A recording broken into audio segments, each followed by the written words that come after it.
Hey guys, Griffin here at Timbertrain Coffee Depot, and today we're going to be showcasing how to brew our newest coffee from Ethiopia, the Guji Uraga. So the coffee we're brewing today is from the Uraga Valley of Guji. And so Uraga is actually a really high elevation area of Ethiopia. And it provides us with a unique Ethiopian coffee because of its level of complexity in the acidity. That's what the elevation does for this coffee. This coffee is produced by smallholder farms in the valley, and it's actually 90% Bourbon and 10% Typica. And we know that because of the different coffees that are grown in the area. So the recipe I've crafted today is going to help us showcase that complex acidity by balancing it with the sweetness and the body.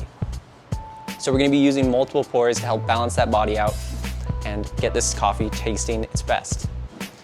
For this recipe, I'm going to be using the Origami dripper, but you can also recreate this recipe on a V60. We're going to be using a V60 paper actually. You're also going to need a gram scale with a timer. You'll also need 18 grams of medium fine ground coffee. And finally, we're going to be using 270 grams of 98-degree water. So let's get started. First, we're going to fold our filter just along the perforations there. Drop that in our brewer, and we're just going to give it a rinse. Awesome. And the rinsing is just to get rid of any paper flavor that might be left there and heat up our brewer at the same time. So, all right, we'll dump this out.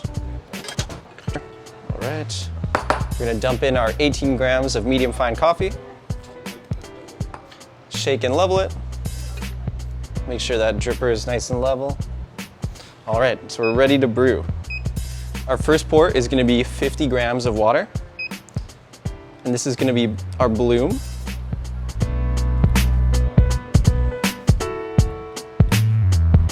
Perfect.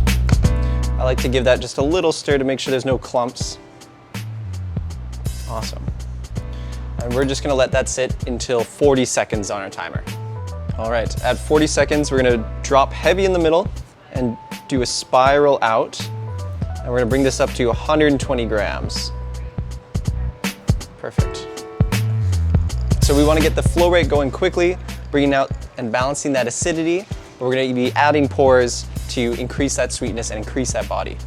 So at 1 minute and 10 seconds, we're going to do our next pour, and this is going to be up to 210 grams of water. Again, we're going to do something similar. Drop heavy in the middle, and then spiral out slowly. Awesome. We're going to let that draw down there until about 1 minute and 45 seconds where we'll do our last pour up to 270 grams of water. All right, we're about ready to do our last pour. Again, we're going to do heavy in the middle and then just a nice spiral out.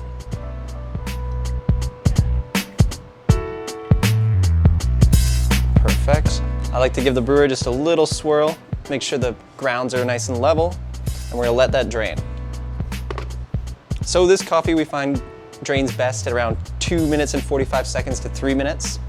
If this draws down too quickly, you're going to get a kind of watery tea-like flavor with a sort of lemony tart acidity.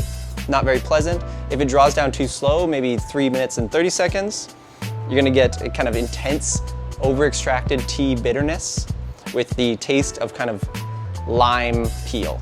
Finally, if this draws down around 2 minutes and 30 seconds to 3 minutes, you're going to get a really nice full-bodied cup of coffee with great peach stone fruit flavors, some jasmine tea notes, and bergamot.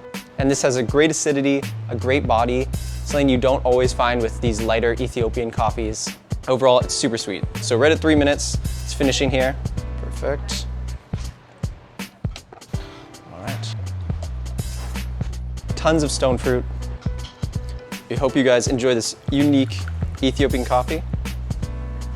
Enjoy.